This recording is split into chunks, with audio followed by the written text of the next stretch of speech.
Did you know that FDR could drive?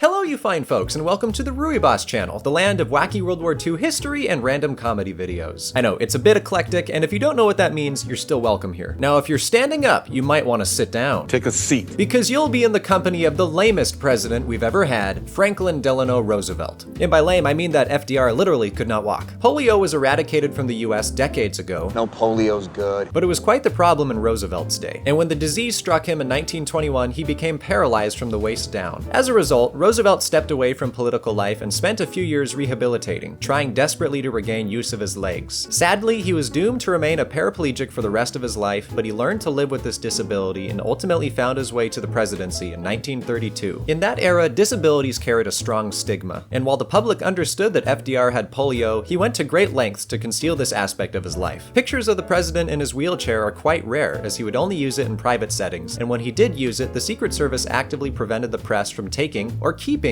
photos of him. But a president has to be seen, not just heard. FDR accomplished this in a few different ways while maintaining his dignity and public image. For one, he would take press conferences and public encounters from an open-top car. Keep in mind this was before Kennedy's time. Yeah. For another, Roosevelt often wore a special set of steel leg braces that could be locked at the knee. With this contraption strapped on, the president could slowly move around on crutches, but usually he held a cane in one hand and gripped the arm of a companion with the other. Franklin D. Roosevelt was a man who loved personal freedom, and being confined to a wheelchair or the arm of an escort was a point of great suffocation for him. To find relief, he would often take sailing or fishing trips where he could outlast others with his iron stomach and reel in large catches with his still powerful arms. However, there was one activity he loved that would ordinarily be impossible for a paralytic: driving. With clever engineering, this was a pastime that was made possible for the disabled president. Special modifications could convert a vehicle to be entirely drivable with your hands, and Roosevelt commissioned quite a few of these in his day. One example is on display in the Franklin D. Roosevelt Presidential Library and Museum in Hyde Park, New York, a modified 1936 Ford Phaeton. Phaeton?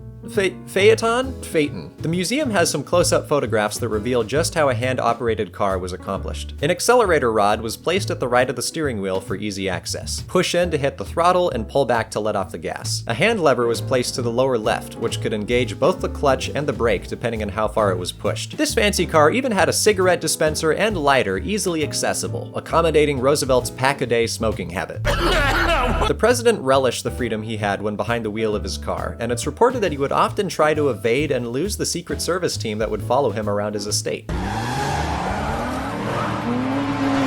He also enjoyed taking visiting dignitaries out for joyrides, including figures such as Winston Churchill and Queen Elizabeth. On one occasion, after driving the Queen to a picnic being hosted on the property, Queen Elizabeth described the ride as very frightening, but quite exhilarating. It was a relief to get to the picnic. All of this attests to the fact that FDR was a man who refused to let his illness get the best of him, and his dogged determination led him to what many consider a successful presidency that spanned an unprecedented 4 terms. Sadly, he succumbed to a stroke on April 12, 1945, not getting to see the surrender of Germany just a few weeks later. Thank you guys for watching this history tidbit, and do the like and subscribe if you want to support the channel further. If you like weird things and you like World War II, check out the video on ridiculous World War II tanks that I just did. Feel free to leave a comment with what wacky aspect of World War II you'd like to see covered next. Steady on, Roosevelt out.